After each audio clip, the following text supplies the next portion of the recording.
What you're hearing is Hardy Fiber Cement Siding living up to its reputation as the siding that helps resist weather damage, no matter what Mother Nature throws its way. James Hardy knows how important a reputation is, especially when you're a home builder. That's why Hardy products withstand the elements better than wood-based siding, with styles to match their strength. Because when home builders work with us, we deliver our best so they can look their best. Protect your reputation with exterior products by James Hardy. From approximately coast to coast, Bob Elliott and Ray Goulding are pleased to present the CBS Radio Network.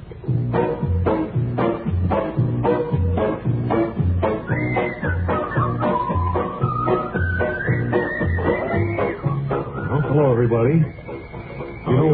We kind of decided we were missing something in some of the things we were doing here, that the audience hasn't been reacting the way they should. That's right. So we went right out and hired a laugh machine, and has all the laughs on it, and it's controlled electronically. I think it'll punch up a lot of the humor that lies latent. Not only that, but you can take a dull script and make it sound hilarious with this particular tape we have. And we've asked, who's the fellow that wrote this opera for us? Petra Sinon? I thought it was Chester Hasbrook Frisbee. I guess it was Frisbee, yes. Chester Hasbrook Frisbee, who writes all our dramatic type things. And he said he'd write us a home-type show, and we could use this tape and see how it worked out. How's that for an idea? That's fine. We've got a good theme for it, so I think without further ado, we should get to it. All right, let's try it out. And it's time now for warm situation comedy as we present At Home with the Voting Murchisons, a mature and democratic blending of young and old, a family where unilateral decisions are abhorred. Matt, Joseph smashed your car this afternoon, ran it right through the plate glass window at Nelson's drugstore. Well, Joseph, I suppose there's a reason for all that. Sure, Dad. I did it on a bet. I won 50 cents. Well, at least there was a reason. I think you should censure the boy. Mr. Nelson called and said that the damage amounted to $759. And that's more than 50 cents. Yeah, I suppose $759 is more than 50 cents. Yes, it is. Well, let's get on with the voting. We'll start with you, Cora. Do you think Joseph should be punished for his escapade? Yes, I do. That's my vote. All right, that's one against you, Joseph. And what's your vote, Cora Sue? Well, I'll vote against my brother anytime. He's stuck up and somewhat of a skunk. Well, Joseph, things aren't going too well for you here at the Murchison voting table. One more vote against you, and you're in for a censure. Well, I got a chance if you don't vote against me, Dad. I want you to know I put the 50 cents I won in the Murchison family kitty. Joseph, I didn't know that. I don't think your mother and Cora Sue knew it either. Now, do either of you want to change your votes? No. No. Ah, gee, what a dinky family. Joseph, I'm going to have to vote against you, too. That's good. Yeah. I think we nailed him good. Well, what are you going to do to me? I'm sure it'll be something for my own good. Well, Mother and I talked it over before the vote, and we decided to take away a few privileges. That's right, Joseph. Your father and I have decided it might be a good thing if you worked on an assembly line for 2 or 3 years. What do you think of that decision, Cora Sue? Is it fair? I think it's fair. Can I get on the phone and tell the kids about it? Certainly, Cora Sue. Well, don't stay on too long, though, Cora Sue. We may have to vote on you, too, if you do that. Son, when you come back from that assembly line, you'll have a much better understanding of automobiles. Well, then I'm glad I'm going. Can I finish my dinner now? Not until we vote on it, Joseph.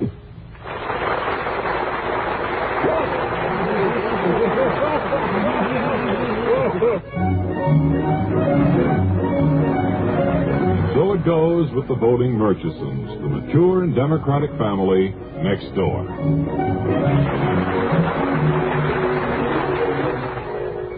don't know. Come to think of it, maybe that's not for the best, huh? No, I guess not. But getting to this other Bob now, Bob Lewis, what do you suppose it's like working the way he does? Robert Q. Lewis, you mean? No, come on. All right, engineer, we don't really need it. Yeah, I mean, he works alone. Now, how can people do that? You know, I'd feel like half a team. Suppose he's comfortable up there all by himself? All right. Who knows? Maybe. Tell you what, he's on every weekday on Arthur Godfrey time. We might drop around early one day and see how he does it. Good idea.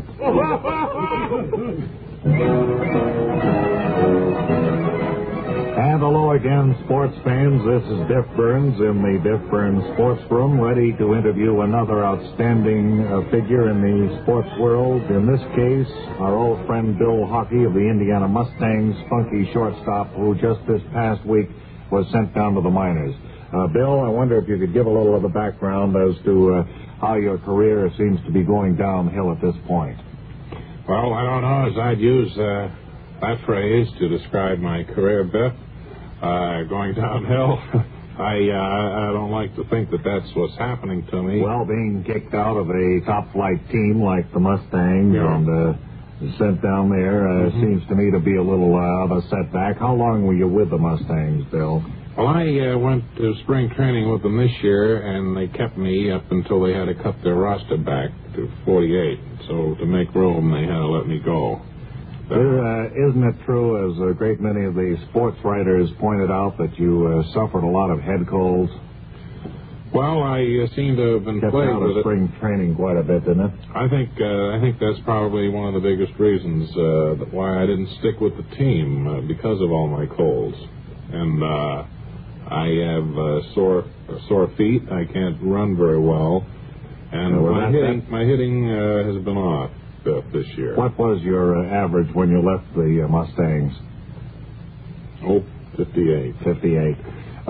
You spoke of sore feet. I know the last game I saw you play in, you fell down several times. Well, oddly enough, you wouldn't think this would happen, but I had my right shoe on my left foot and my left spike on my right foot.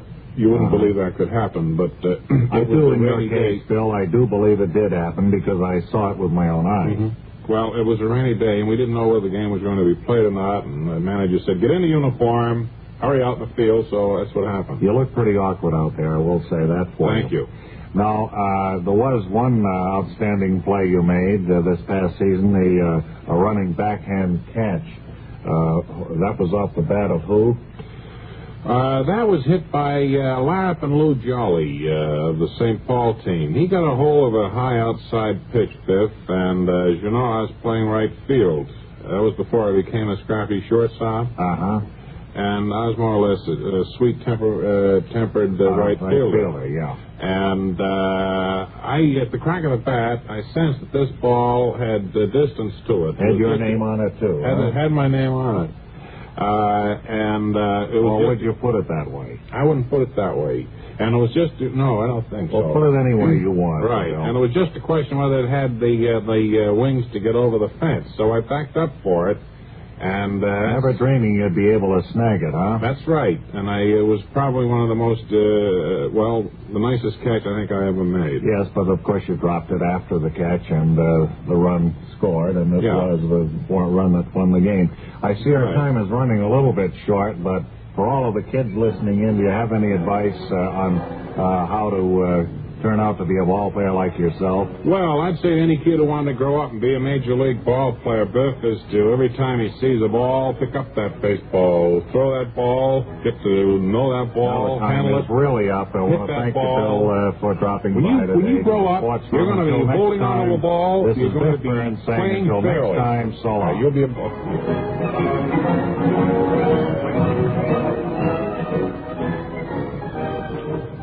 Yes. Hate to disturb you right now, but the painters are here. The painters are here? What do you mean? They can't. Come on in, fellas. Let's go. Let's get it done, huh? We don't have too much time. Yeah, this has to be the new wall there. It's going to be the new one. I think the one that has the big B written on it. They can't begin just in the middle of the show like they're doing it. I know it, but can't. Can you gentlemen wait for about 5 minutes? Where do I put the battleship Gray? Webb, are you a painter? I'm in charge of painting and maintenance here now. Well, how did that happen? I thought you were our book reviewer. Well, Bob, you haven't given me a book to review. You haven't given me any time. Go right ahead. Go on, Ingeborg. Yeah, this is going to be the blue ball over here, is it? That's right. The one's the braid, and the others are the vowels of one. Yeah, sure, all right. Get right busy with it. That's a question, Bob, that you haven't given me any time on your program. We've been on less than 2 weeks. We haven't gotten around to book reviews. We've had so much to do getting the show off the ground. Well, this is something steady, and they told me there's a lot of studios to paint. And be careful up there, Ingeborg. Yeah, I spilled that bucket of white paint all over there. You don't suppose you're going to leave the floor that way, Webb? No, you're going to clean all that off, aren't you? That's that very quick drying paint. Oh, it's dried already, I see. Ingeborg, are you stuck? Well, I'm standing right in the middle of it here. You're really stuck right to the floor. Lift my foot there. Wait a minute. How do we call emergency? Somebody get them Do they have one? I think so. I don't know. I have to get the operator. Oh, he's really stuck badly there. It's terrible. Yes, sure, I am. Operator, this is the Bob and Ray studio calling. Hello. The radio program. Hello. Yes. We're on the air now, and Congratulations. There were some doubts about it down here. the painter is stuck in the middle of the floor, and some quick drying paint he spilled. Does he want to call anybody? No, he just wants to get hold of maintenance or emergency or something. Don't bother me with that, will you, please? Well, who do we call to get him unstuck there? Emergency. Well, can you give us that number? That's what I wanted, really. All right, just a second. I'll see if anyone's there. Hold on, Ingmar. She's, You'll be all right, Ingemar. Don't worry. You don't have a sandwich on you, do you? Hello, emergency. hello, Bob and Ray. We have Bob and Ray. Yeah. We have a painter stuck to the floor here, and it's disrupting a program already in progress. Huh? Yeah. What do we do? Can you help? And we'll be up there in 26. 20, 30 minutes. We're on lunch now.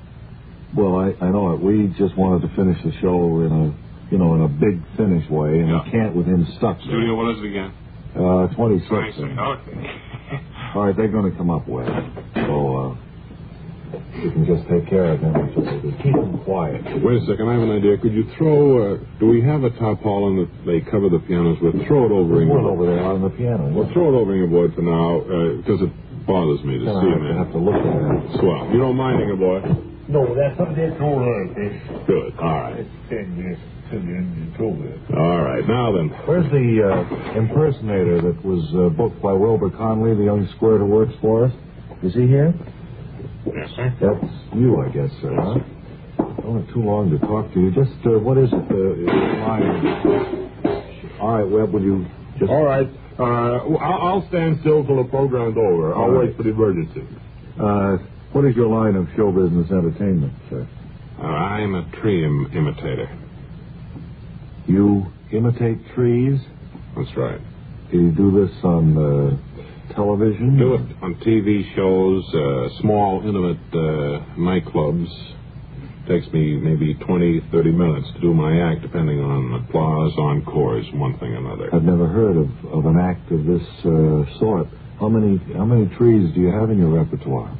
Well, it takes me 8 months, really, of concentrated rehearsal and practice to get one down. Get the imitation down perfect. I have maybe 15 trees I could do for you. 15? That's quite a stable. Well, I've been doing What was the hardest one you ever learned?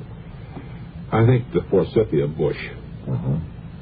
That's because of its gay, multicolored, bright yellow blossom. Mm-hmm. It is yellow, isn't it? It is. You're right. Well, what are you going to do for us here this evening? Well, I'd like to do the weeping willow, the very pathetic weeping willow. All right. Here is Phil Fish, tree impersonator with the weeping willow.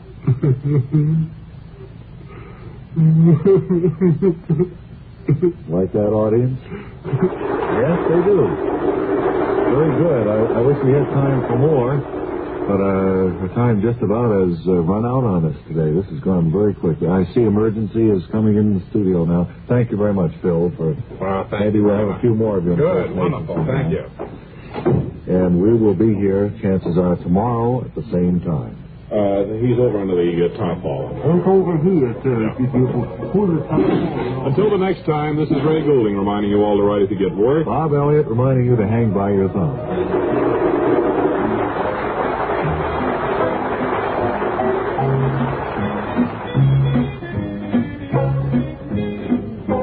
This is the CBS Radio Network.